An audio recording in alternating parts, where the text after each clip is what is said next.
नमस्कार शेतकरी मित्रांनो, कांदा उत्पादक शेतकऱ्यांसाठी अतिशय महत्त्वाचा व्हिडिओ आहे. एकंदरीत शेतकरी मित्रांनो, केंद्र सरकार या ठिकाणी वारंवार वेगवेगळे प्रकारचे निर्णय घेत आहे. तसेच महत्त्वाचे निर्णय आता सुद्धा घेतले आहे. तर एकंदरीत शेतकरी मित्रांनो, शेतकऱ्याच्या या ठिकाणी पुन्हा एकदा नवीन संकट येणार आहे का? कांद्याचे भाव पुढे कसे राहू शकतात?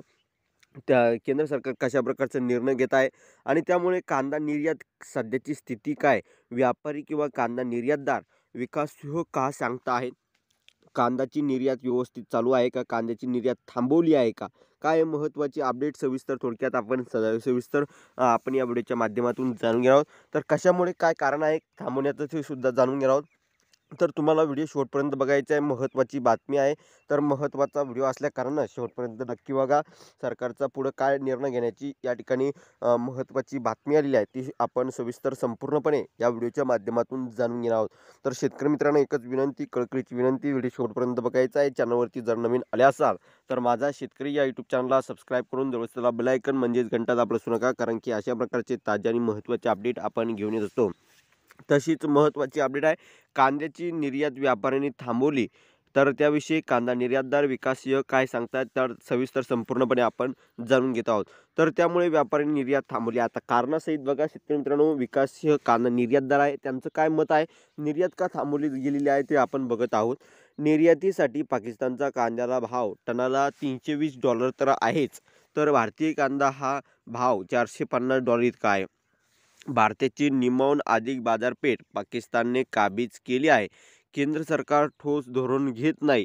19 ऑगस्टपासून जाहीर केलेल्या या ठिकाणी निर्णयानुसार 1 जानेवारीपासून निर्यातीसाठी 2% प्रोत्साहन भत्ता देऊ असे जाहीर केले. मात्र त्या काही नियमावली अजूनच सुद्धा स्पष्ट नाही.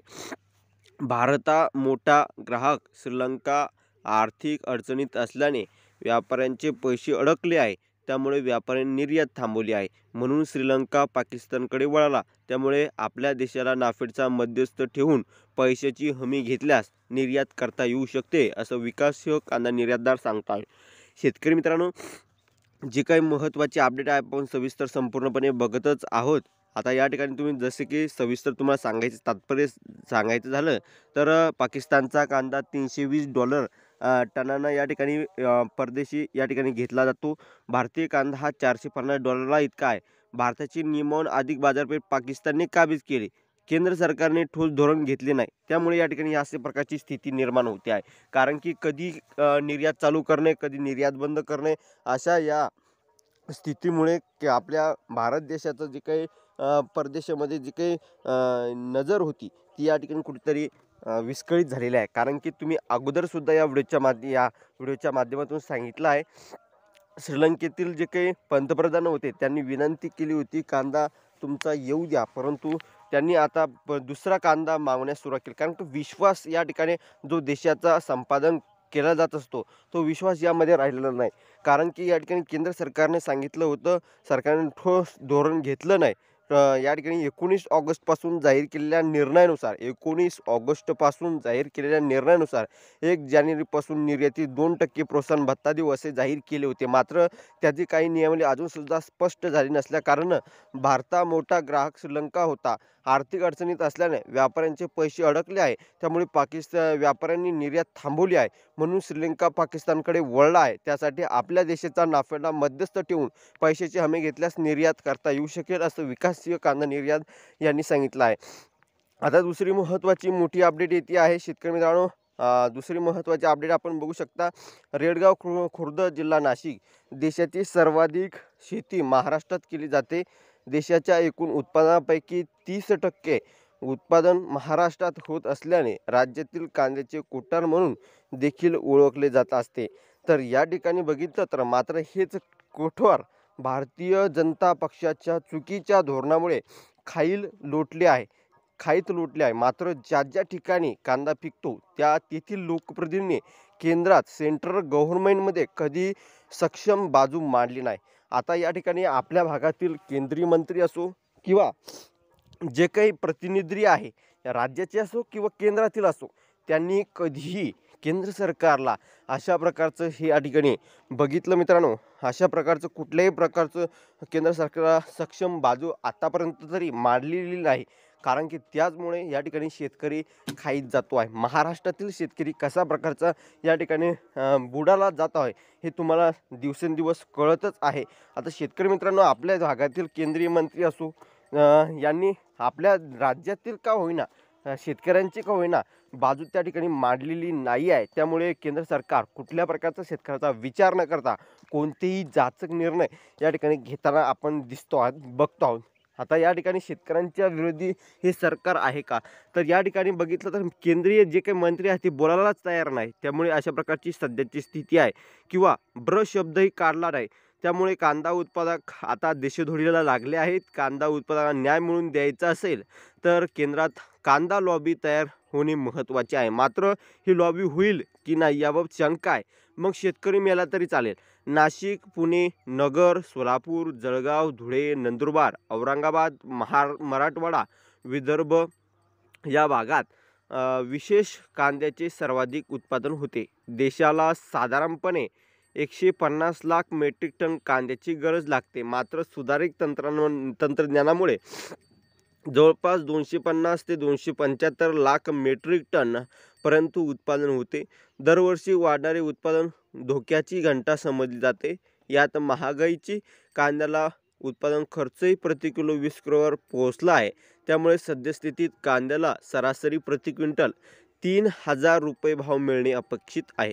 मात्र बाजारभावावर नजर टाकल्यास साधारणपणे शेतकऱ्यांना प्रति किलो 5 ते 10 रुपयाचा दर मिळतो. उच्चतम भाववाढ डोळ्यात खुपते ती अगदी अल्प काळासाठी असते. त्यामुळे शेतकऱ्यांना उत्पादन खर्चही एवढे पैसे मिळत नाही हे वास्तव आहे.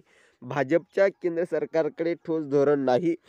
सतत निर्यात बंदी, कांदा आयात केल्याची परकीय ग्राहकांची दुसऱ्याच्या देशांना पसंती दिली. भाजपच्या केंद्र सरकारने वेळीच योग्य निर्णय घेतला नाही तर भविष्यात कांदा प्रश्न उग्र रूप धारण केल्याशिवाय राहणार नाही. कांद्याचे भाव अपवादात्मक वाढल्यास आयात करून किंवा निर्बंध लादून भाव पाडले जातात. मग शेतकरी मेला तरी चालेल, मात्र खाणाऱ्यासाठी कांदा स्वस्त झाला पाहिजे ही केंद्र सरकारची सुलतानी मानसिकता ब्रिटिश राजवटीपेक्षाही जीवघेणी आहे. वास्तविक कांदा देशाला मोठ्या प्रमाणात परकीय चलन मिळवून देऊन देशाची अर्थव्यवस्था सदृढ करू शकतो. अशा व्यावहारिक दृष्टीने याकडे बघणे शहाणपणाचे लक्षण आहे. मात्र हे शहाणपण केंद्र सरकारला केव्हा येणार?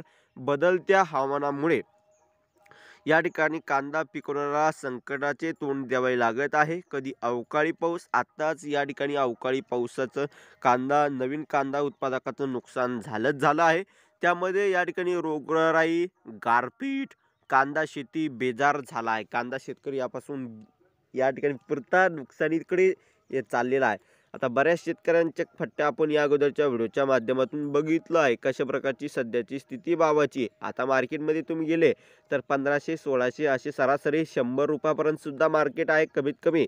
तर या ठिकाणी निवडणुका येताच कांदा भाववाढ नियंत्रित. निवडणुका आल्या की तात्काळ कांदा भाव वाढीवर सरकारी नियंत्रण मिळवले जाते. कांदा सोडून सर्व गोष्टी महाग असल्या तरी चालेल, मात्र कांदा स्वस्तच हवा हा केंद्र सरकारचा अजब गजब तर्क मानावा लागेल. कृषी कायद्याबाबत संभ्रम कायम आहे. मोदी सरकारने 3 कृषी कायदे रद्द केले तरीही त्यातील संभ्रम कायम आहे. कांद्याला जीवनावश्यक यादीतून वगळले तसेच त्याला कुठलेही निर्बंध लादले जाणार नाही अशी तरतूद मोदीच्या नव्या कृषी कायद्यात होती. असे असताना कांद्याचे भाव वाढल्यावर निर्यातीबंदी करून साठा मर्यादा का लावली? कांदा आयात का केला? यामुळे मोदी कृषी कायद्यावर अनेकांचे संभ्रम तयार झालेले आहे. अशी वास्तविक चित्र आहे. शेतकरी मित्रांनो, तुमचं काय मत आहे याविषयी नक्की तुम्ही बिंदास मोकळेपणाने कमेंटच्या माध्यमातून तुम्ही मांडू शकता.